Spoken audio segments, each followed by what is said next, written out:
Welcome back, everybody, to the next episode of The Creative Niche. And today we have Father Tim Kummerer from All Saints Parish in New Riegel, Ohio.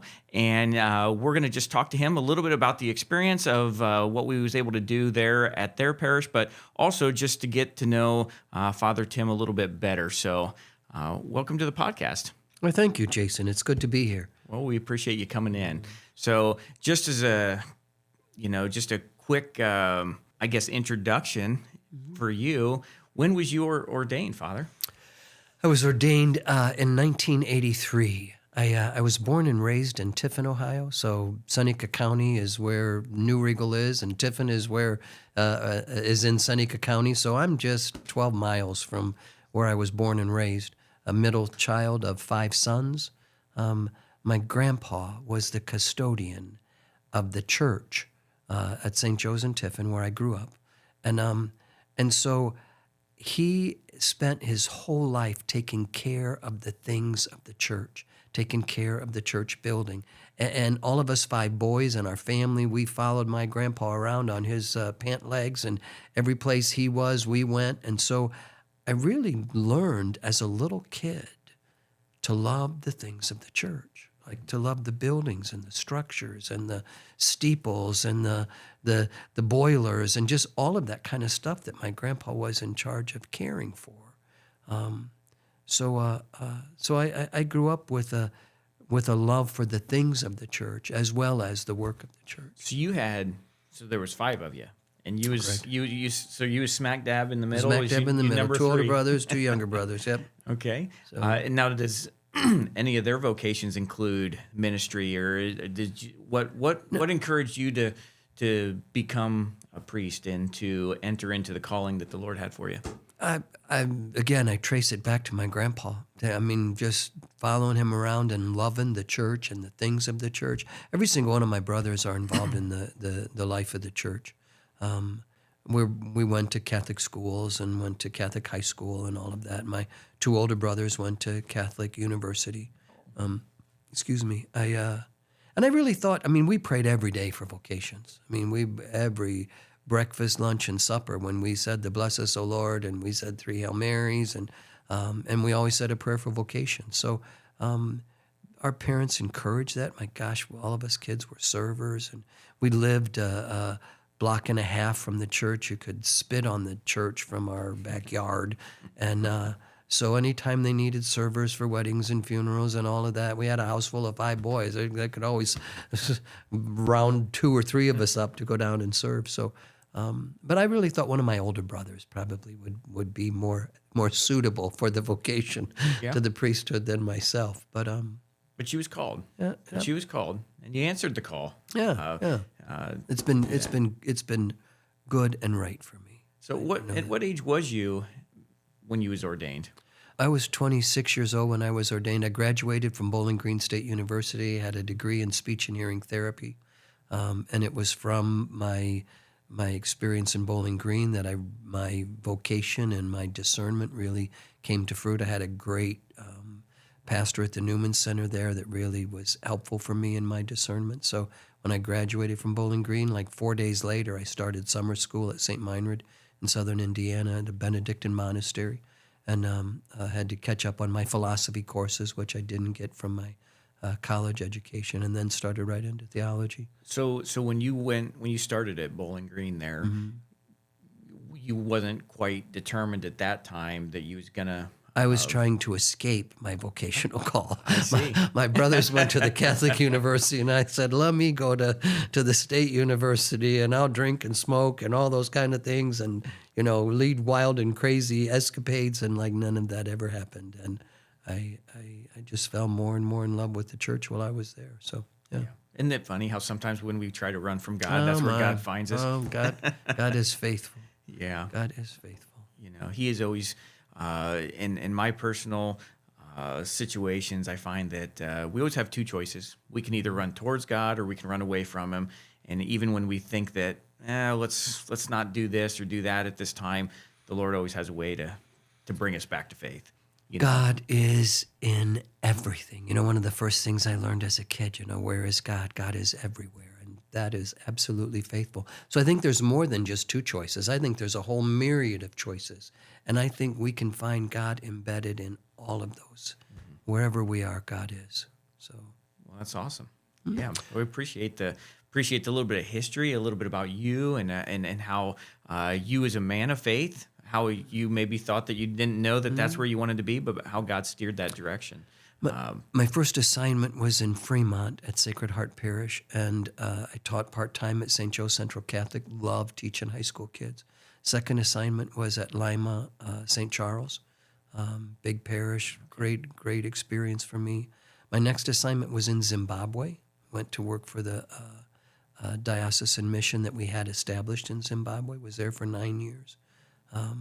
So for a kid who grew up loving the structures and buildings and things of the church, to go into a situation where we had no church building and we prayed under baobab trees and in abandoned classrooms, and I mean, it was a very different experience of learning where the beauty of the church is. Now, in Zimbabwe, did they speak English, or did No, they? no. So, did you have a translator with you all the time? Or? No, we had to learn the language. So, And what language is that in Zimbabwe? well, there's 57 different languages in Zimbabwe, but I lived in a really remote area, and with a really marginalized people. And so the blessing for me was nobody wanted to live in the region where these people were forced to live. So I only had to learn one language. If I'd have been assigned at just about any other place in Zimbabwe, you'd have to learn at least 2 or 3 languages. But all I needed to learn was one language, and that was hard enough for me. So anyways, just a difference. And I mean, first of all, in terms of the theme of our windows, you'll notice one of the windows has a distinct African theme. Yes. Yeah. But that didn't come from me. But my experience of living Matthew 25 in a profound way that I would have never envisioned certainly impacted my life. But again, the theme of our windows was done when I wasn't even at the parish. So all of that happened in my absence, and so it was a beautiful unfolding in that sense. So yeah, well, the windows turned out great, and we enjoyed working with you guys, with you, Deacon Greg, Sister Marcia, and there was a number of other people there at the church that I dealt with, from different times, and it was a joy working with the entire parish throughout the entire process, and good group of people. Well, you and your team were great for us to work with. They always kind and always plied, and I'm always interested in seeing what's happening and all that. I don't need to supervise or anything. I'm just more fascinated looking at how everything unfolded in terms of the windows coming out and the new windows going in, and even the work on the exterior that you guys did and trimming all the windows and all of that. So I was just fascinated, and every time I showed up, nobody chased me away as if I was a nuisance or anything. You guys were always kind. So that mattered. Well, it's important, that we hire good people, because they're the direct contact, with our clients on a day-to-day basis, and we feel like we do have a great team. So we appreciate that. We appreciate it, and likewise, I think when we're at the church, I mean, everybody was great, easy to work with, and it just was one of those great. I'm going to call it like a symbiotic relationship, as you guys are getting new windows and we're providing them, but it's great when you have good people to work with as well. And you guys were sensitive to our needs, on your way up, and it's like, oh no, we forgot to tell them we got Eucharistic adoration today. It's like, well, somebody says, well, maybe they can work quietly. It's like, you can't tear out window. I mean, they do great work, but I mean, when you're in church doing Eucharistic adoration, you need to have that opportunity for silence. And you guys were so great. Yeah. When funerals came up and all of that and interrupted your schedule, you never flinched or never made it feel like the work of the church and the life of the church was somehow interfering with your work. You were gracious in that. So I got a statement that sometimes I use because it's true. It's not convenient; it's construction. But with that being said, you also try to be very sensitive to, because you're dealing in a building that's that serves the community as far as the spiritual capacity, and you have to be sensitive to those things. Yeah, no, you guys were great to work with. But that's good. Couple more questions for you personally, and then we'll jump into some of the window project. Are there any defining moments in your priesthood that changed the way that you relate to people, or has made you a better faith leader? That could be a tough one for you, but it's because I know you've been around for a long time as far as being ordained, but sometimes there's that one moment that just marks us. We were in the middle of a drought in Zimbabwe, and it was the worst drought in living memory, and we worked so hard. I mean, honestly, people were dying of hunger, and we were spending sleepless nights trying to organize how to get food from outside the country into the country, and how to get it from once it got into the country and through customs, how we could get it to our remote area, no electricity, no paved roads, how we could get it into the bush where our people were. We had no trucks or lorries or anything like that. So it was a huge effort to do this. And we were in one of the villages, and it was just grain, it's just maize. And people were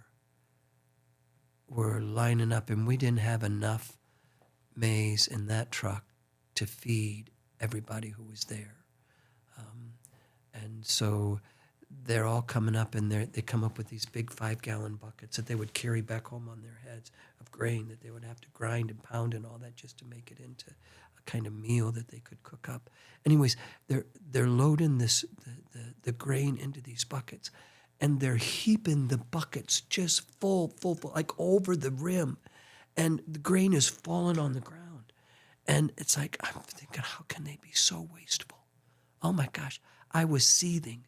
And so I hopped up on the truck, and I started filling the buckets, and I smoothed off the top of the bucket so no grain got wasted and all of that. So when these old women, and people just looked at me, and they let me do that for about 2 minutes, and then they threw my butt off the truck, and they started filling their buckets again. And again, all of this grain was on the ground.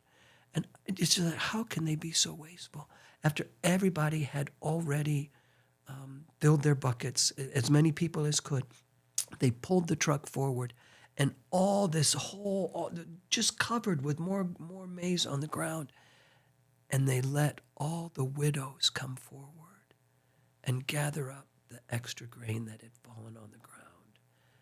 And the whole point was that everybody get as much as they can carry, and that what spilled over goes to the poorest of the poor. And that taught me, Tim, just because you think you know the way, just watch carefully. Watch others. Don't think you have the only way don't think you have the only solution. And also, how do I in my life put the most vulnerable so that they get the most benefit? That was an important lesson that really changed a lot of things for me. Yeah. A humbling lesson for me. No, it's humbling to listen to it, because what you thought was waste was really provision to those individuals. In ensuring that the most in need got an extra portion. So, yeah. Yeah. No, that's good. It's really good. Puts things into perspective for us, doesn't it? Oh, it does. Out of abundance that we live, and really perspective. Yep, I guess that's the way to look at that. We take so much for granted. We do. And how long was your I was tenure there. I was there for 9 years. You was in Zimbabwe for 9 years. Really? That's a servant's heart. Oh my! I didn't think I'd last 3 months. I thought I'd be coming home with my tail between my legs, saying I can't do this. Yeah. It was hard work. It was transformational for me. Yeah. But once I got I loved to teach. I loved to preach, and it took me so long to learn the language. I was there like 2.5 years, and I understood about a quarter of what they said and about half of what I actually said. And it was just like, no, it's time to go home. I'm not being of any service here. And all of a sudden, I just kind of made it over that threshold of the language barrier, and it just started coming. So it took me a long time. People were so patient. Oh, my gosh. Well, excellent story. Excellent history. We have a lot of foreign priests who come here. We do. Now. And I hear people in the pews sometimes grumbling, can't understand them, want to avoid the masses that, they might have and all of that. And I think of, oh my gosh, people were so incredibly patient with me as I stumbled through the languages and as I butchered their beautiful language in my attempts to try to string words together and all that. They were so incredibly patient. I always use that example when I hear folks struggling with priests who are coming to serve us. Yeah. I always use that example. Say, just be patient. Give them a chance. Well, you've lived it. So, I mean, it's different. Yeah. It's different when we see God move on our behalf, right? And once you've seen it, you can't unsee it. You can't have people say, well, God don't move like that. Oh, I've seen God move like that. And so that's awesome. I was just listening to a podcast as I was driving here today. That's exactly what, once you see it, you can't unsee it. You can't unsee it. No, it's for sure. Excuse me. Well, let's, I got a couple other questions. We're going to save them for the end to see if we have time to talk about them. Let's start a little bit about the church. Let's start a little bit about All Saints. When we first engaged with All Saints, as far as the window project goes, at the end, we started with an idea, of how we was going to take, because the windows were in bad shape. There was a lot of issues with them. As we could restore the windows and make them like new, there was a significant change that had to happen to make that work with new aluminum, new wood, new stained glass, a lot of replacements. And at some point in that conversation, we had to shift to possibly making a change to the new digitally printed art glass windows, new framing and everything. Tell me about that experience and what that was like for you guys. And maybe I don't know if it's more in the leadership stage at that point, or if it was a congregation conversation, or what did that look like at the parish? Well, how badly needed I call them storm windows, and I know we don't have storm windows now. We have a thermal insulation system now from you guys, but we had these storm windows that were failing badly, and it was allowing moisture into the church. It was allowing moisture around the seals of the window, of those storm windows, just really, really bad shape exteriorly, as well as beginning to deteriorate interiorly. Excuse me. The reality is we had 5 churches. All Saints Parish is a collection of 5 former rural churches. And when I inherited the great responsibility of pastoring these parishes, they had been in all kinds of different clusterings and all of that throughout many years. And when I was assigned there in 2011, it's the first time all 5 of those parishes had been brothered and sistered together under the pastorship of a single pastor. And we were at that time in 2 different clusters. But all of the buildings were old rural church buildings. All of them needed serious attention.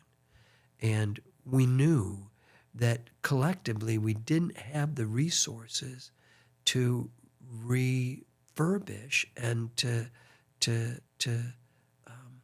maintain all of them. And so the first thing we did was a feasibility study for our facilities. We looked at each one of those 5 spaces, what were needed in terms of roofs and windows and floors and boilers and all of that, and ran into multi-million dollars when we looked at it seriously. And so we had to say, what can we hold on to? How do we do this together? And it was obvious that we had more buildings than what we needed. And we needed to look at where our priorities would be. Nobody wants to let go of a building. They don't. It doesn't matter. Even the ones in the poorest shape that needed the most attention were no less beautiful and no less sacred, and certainly no less dear to those people than the other building were to those people. So it took us a while to figure out how we're going to do this.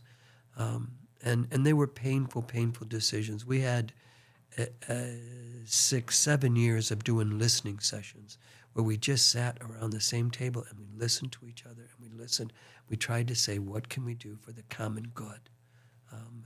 And so the decision was made that we would focus our attention on the site in New Riegel. It was the biggest church that could hold the most of us.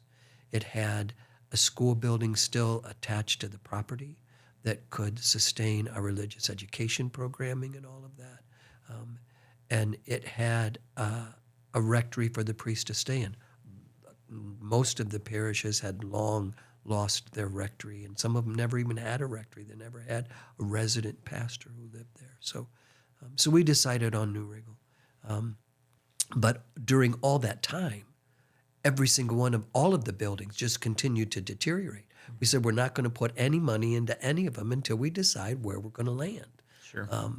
And so all of that led to the urgent need. By the time we made that decision that we were going to focus our attention in New Riegel, the couple of the exterior storm windows had failed, even fallen. Becoming a danger to people coming to church. You gotta be careful; the window could fall in on you. So that led us with a greater sense of urgency to have something done to the windows. And when you got there, we had already contracted with another stained glass window company who was going to repair and replace the windows as they were. And they got halfway through the project and just said, we don't even know how to get these windows out. It's done in a way that we've never seen before. And they've worked with windows all over the place. And to bring context to that, what we found is those windows, they was uniquely built. And the fact that normally windows your size are comprised of like 5 to 12 layers of wood, and depending on the thickness of wood, it can maybe be a little less or a little bit more, but ultimately you had two. You had stained glass windows sandwiched into two pieces, and we knew that was going to be a hurdle because we would have had to. If we was going to do it, we had to do it right, which means we would have had to remanufacture all the wood frames, which would have been extremely costly as well. Had we not run into you guys, we were with that plywood in that one window for over a year, almost 2 years. Trying to figure out where do we go from here now. Yeah. So you and your dad had been to see us, maybe 4 years before that. So we knew of you and we knew that you had a plan. And the fact that you were willing to step in when the situation had deteriorated even more. And then through your studies and all of that, the question was, do we replace the stained glass windows? Do we just put new storm windows in and gussy up the old windows that we have, right? Or do we do something brand new? And I remember I was gone on sabbatical for 6 months, and Deacon Greg and Sister Marcia were kind of given focus to putting together this Windows Committee team and all of that. And I tried to keep my nose out of it as they were directing the stuff back home. And, they asked me, and it's like, oh, my gosh, we've been through so much. We've let go of buildings and tore down sacred buildings, and we've sold properties and all of that. And it's like, no, let's not look for any more change. Let's just, and if we decide to go with the new art glass, then let's make them look exactly like they looked, so there's no more change. Yeah. And that was my feeling. And the committee had other feelings, and they came to another decision. So just like me rushing in thinking I have the best idea, be quiet long enough, listen long enough, watch what they're doing. There was another solution to With that being said, I remember, because we never take it lightly when we have to, shift a church's perspective, maybe from the old to the new, because we love restoring old stained glass windows. We do a lot of restoration, but in you guys' case, there was so much damage, so much fading, so many things that had to be replaced. The wood was poor, and so it became more self-evident as the process kind of went that we needed to make a change. With that being said, with the new digitally printed art glass option, we was able to save the church a substantial amount of cost as well. And it gave you guys the opportunity to almost create like a legacy project that could encompass all 5 parishes. They all 5 got to see those new windows come in. It wasn't like we held on to our old windows here at New Riegel, but it gave you guys the opportunity to bring 5 parishes into one under a common. That's exactly what happened. So instead of replacing the old windows, which were familiar to the people of St. Boniface and New Riegel, because St. Andrew's and St. Nicholas and St. Peter and Paul and St. Patrick's, they let go of all their windows and their all buildings. of the, and so now that we're in this space that's familiar to some people, the windows are new for all of us. So it really did recreate almost a different environment for everybody. And that's been helpful. Yeah. Well, I want to get to the theme of the windows. The theme is something that you guys came up with directly right there from All Saints. And yes, we was able to make it happen for you in the windows, but let's talk about Matthew 25. Let's talk about what special meaning that had to you guys as parish, to you, to the committee. How did that come to be? It came to be while I was gone, so I can't speak really for a lot of that because Sister Marcia and Deacon Greg, they pulled together a committee that comprised young people and old people, people from each one of the different former spaces. They came together, and I don't know how they came up with the theme that they came up with, but again, for somebody who has experience in living in Zimbabwe and living honestly among the poorest of the poor. Now, obviously, I've been at the parish long enough as pastor. Some of that has to have trickled out of here and into their ears somehow. Good pastoring there. But they really came up with that without the theme they came up without me, and their intentional design. All of that, they came up without my input at all. So it really is to their credit. But for us at All Saints, that's when you have St. Boniface and St. Nicholas and St. Andrew and St. Patrick and St. Peter and St. Paul and St. James, the logical new name is All the Saints. Yeah. So that's us. But if we're all striving for sainthood, if we're all striving for a place in the kingdom, Jesus does have that one story where he tells what the last judgment is like. He tells a lot of allegorical stories about what the kingdom of God is like the farmer who sowed seeds, and like the father with 2 sons, and like the shepherd with the lost sheep. He tells a lot of allegorical stories with what the kingdom of God is like, but he tells very few stories about what judgment is like, what the final judgment is like. And in Matthew 25, he lays it out pretty clearly. When I was hungry, you fed me. When I was thirsty, you gave me to drink. When I was a stranger, you welcomed me. When I was naked, you clothed me. When I was ill, you comforted me. When I was in prison, you visited me. As long as you did it for them, you did it for me. Come, inherit the kingdom prepared for you from the beginning of time. That's what he says. And so if we're at all trying to figure out what does it mean for us to be a people who strive for heaven, who strive for sainthood, he made it pretty clear. Yeah, absolutely. And on the flip side of that scripture, And just for all the audience out there, I asked Father Tim if he could read that for us, and he didn't need to read it. He knew it, and that's a testimony to, just being a scholar and somebody that studies the scripture. And it's also a testimony to an old priest who's buried a lot of people, and that's a familiar scripture reading at funerals too. So and it is, but it certainly has a place in my heart. It does. And on the second half of that, the ones that are separated, kind of like what it talks about in Matthew 25, how he separated the sheep from the goats. And as far as the goats go, I mean, we don't like to hear about that side of the judgment, but at the end of the day, those people didn't know, did they? They didn't know that they didn't do it.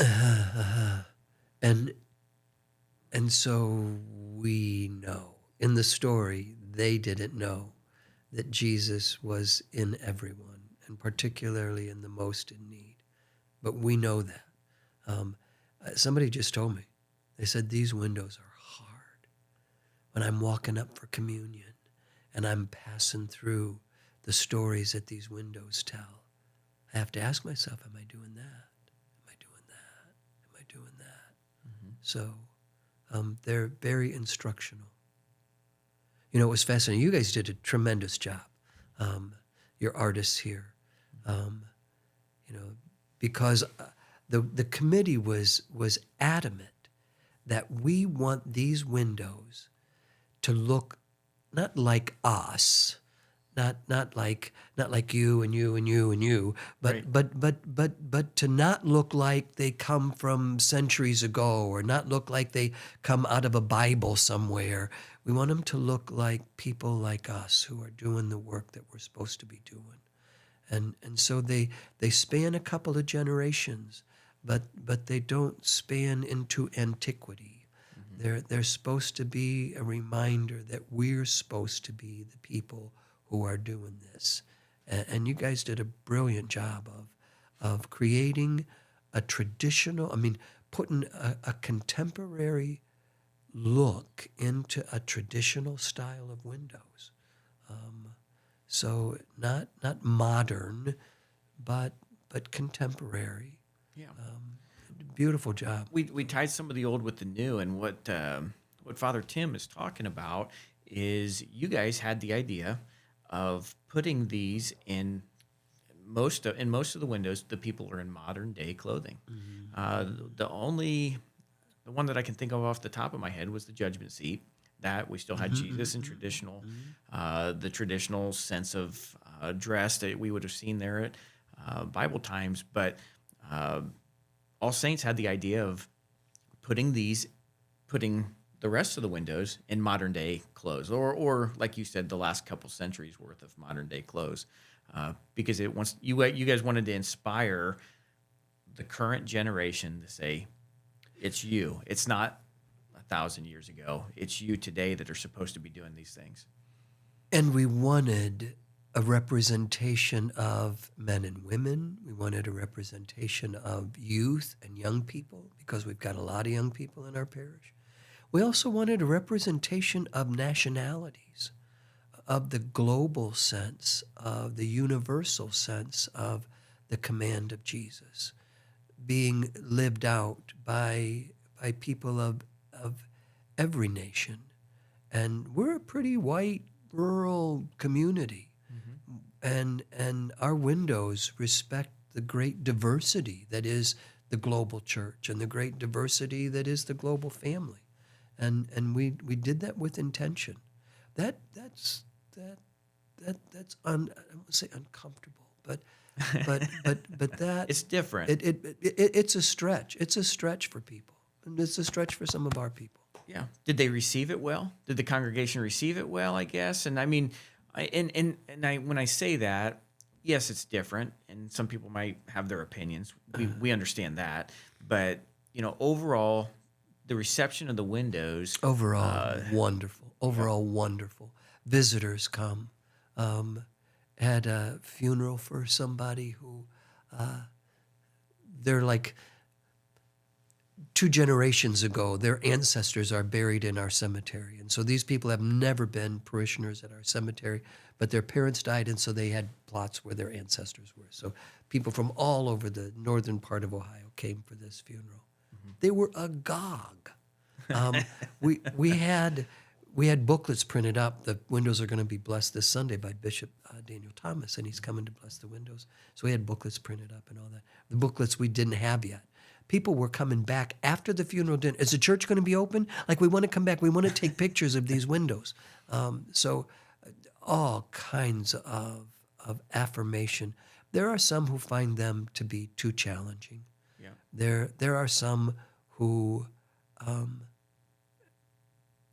change is hard. Change is hard. You know, so whether they like the artistic representation, whether they like the theme, whether they like the diversity portrayed, it's not what it used to be.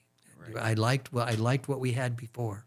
You know, so there will always be. There will always be that, and we've seen that in every aspect of our lives, right? Even if you replicated the windows as they originally were, not in the faded state that we had, there would be people who say they look different. I liked them better when they were faded, you know. So, but no, such is life. I mean, I found myself, you know, in just my short few years here, is sometimes you're like, I wish it could go back to the way that it was before we had all these cell phones, before we had all this technology, and you know, but we're not going back. So you have to move forward, and change is a part of life. You know, especially the older generation. You know, my dad talks about times when, for his dad, they used to plow the fields with horses, and and they would drag the plow, and we're talking about just 100 years ago, I guess. I mean, now look what we're doing. They're using combines that are massive, one guy, fully computerized. I mean, change is hard, but you can't go back, because if you do, you won't make it. Even the building we have that people say it's always been this way, well, it wasn't always that way. You can look now and see where there used to be doors that were covered up as they added this sacristy or expanded that sacristy. And, you know, even the front entrances of the church, you know, are a little clunky because the bathrooms used to be outhouses, you know. So they had to carve places to put indoor plumbing and indoor bathrooms, you know. So none of them are what they really were at the beginning. So change is hard. And I don't know this, but I would assume that the people that maybe liked it the way that it was is the parishioners from that specific parish. Surely. And you know, I look at it as, you know, was it 4 or 5 other parishes? It was 4 other parishes other than yours, well. Or was it? Or was there 6 total? St. James in Kansas closed years ago, and those people went to St. Andrews and Liberty. Okay. And so St. Andrews and Liberty always included St. James folks as part of who they were. So in that sense, we were 6, including St. Boniface and New. So in a way, though, the rest of the churches gave up everything. You know, at least this way, you was able to pull them all together with a commonality of the windows. Yeah. So I guess I see it from both sides. It would be hard for change, but you know, it's also, you know, I liken it to the Lord. The Lord don't change. He's the same yesterday, today, and tomorrow, right? But sometimes he changes the delivery method of how he gets the gospel to people. You know, I look at it like that. Yeah. And in this case, you change the windows, but now they have symbolism, they have meaning, they have the windows were nice, but they was color and design, right? Yeah, correct. Color and design. Now we have a story. You know, in traditionally stained glass was used, you know, 100 plus years ago in a lot of cases for people that couldn't read or write, but they could see the image and they could see the gospel portrayed through the image. You know, in a lot of these older Catholic churches, you know, that was the meaning of the windows, was to tell the story. And I think you guys did that beautifully, you know, with what you was doing there. You guys did that beautifully. Well, but it takes the idea, right? Yeah. And, so I guess it's fair to say that there was some excitement, but there was also some grieving. There's always grieving with any kind of change, but predominantly all we get are positive positive comments. And sometimes I'm the last one people will say something negative to. They'll say it behind my back. Well, but they won't necessarily say it to me. So I usually have to hear about it from other pathways. But no, we are tickled. And Bishop Thomas, he you had the dedication already, right? no, that's coming up this Sunday. Dedication's coming. You'll have to tell us of any cool stories that came out of that dedication. But Bishop Thomas was, you have to sit through all kinds of processes and all kinds of layers of approvals before you can get to the final approval. And he's somebody that likes to have his hand at work, and he's got a good eye, and he's got a good sense of what he wants. And he was very, very accepting and very, very kind and really very inspired by the work that the committee had done. And again, I don't take any credit for that. All of that was done without me. And but he said, I have never seen this story portrayed in church windows, and I've never seen it done in this way. He at first he wanted the stories to be related to scriptural stories. So like when I was thirsty, it gave me to drink. He thought maybe we should use the story of the Samaritan woman at the well, right. And that is a story of Jesus and a woman who's satisfied, and Jesus who satisfies her thirst and all of that.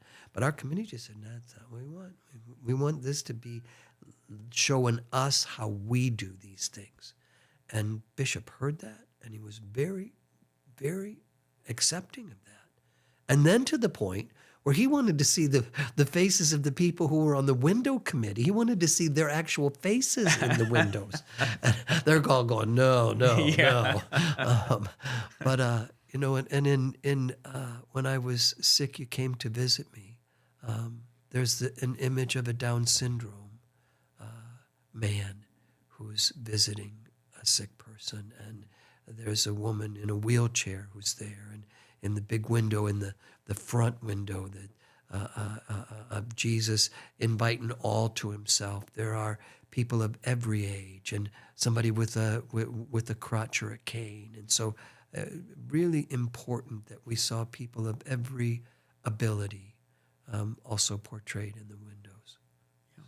And we did keep a couple of the similar style windows at the front, right there at the altar.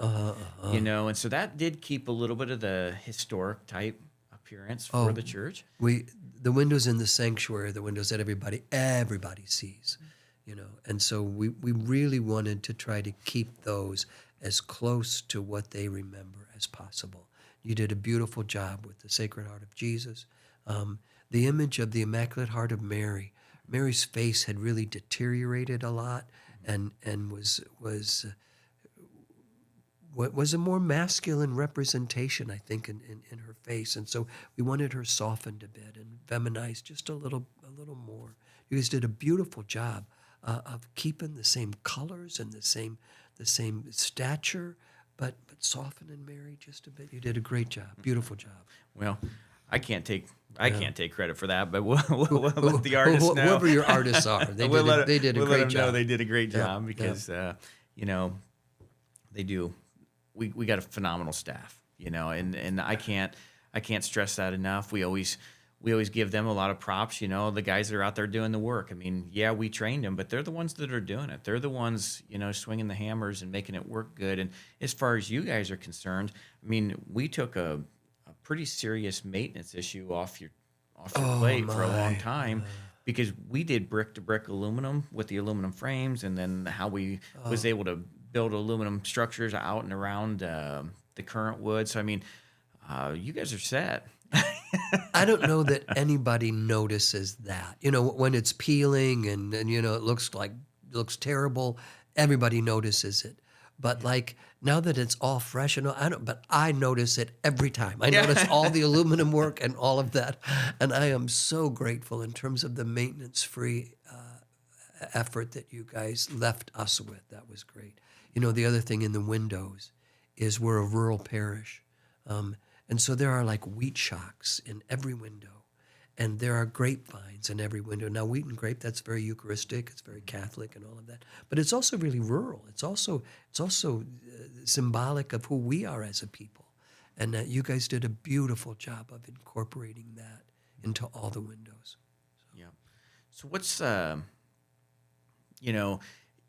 guess as far as the liturgical art, you guys have lots of old liturgical art. We do. Still in the facility. I mean, you got it on the ceilings and you have it on the walls. And what do you think about the combination of the two? I love it. Do you? I do. I mean, it's a lot, and it's a little eclectic. We brought statuary, the patron saint statues that existed in all six of the churches. We brought all those saints in, and we put those on the wall. So before we had pictures in the windows, we just had the indiscriminate colors, faded colors in the windows. The saints really popped. They really stood out. And we didn't put them in front. We put them with us so that they pray with us and they pray for us. But from the 1920s, I think, one of the pastors who was there did these murals. So a huge mural of St. Boniface above the sanctuary, and then a mural of the Annunciation, Angel Gabriel and Mary on the right or left-hand side, and the death of St. Joseph, Mary and Joseph and Jesus on the right-hand side. And then above in the apse, the angels before the Blessed Sacrament. So there's a lot of like mural painted images there as well. So it's very eclectic. And me, I went to school at St. Meinrad, studied with the good Benedictines, and like everything's whitewashed, and so you just have this huge altar in the center, and it's like that's where your focus is. You're not distracted by all of this, and so that's a part of my formation. But I think people are so appreciative that the murals are still there. Yeah. They're grateful that the saints from our separate parishes are still with us, and they love the new windows. So I think it works. Yeah. I don't know. No, it works great. So it's beautiful. It's a beautiful sanctuary inside and out. Closing out here, a couple things. Number one is, you can tell me your experience, but in our experience, at our church, we've seen a lot of young people start to come to faith, almost like a revival sense. What are you seeing at your parish? Are you seeing an awakening happening, or what are you doing at your parish that's drawing people in? Because what we've seen is a hunger in the youth that we haven't seen in a while.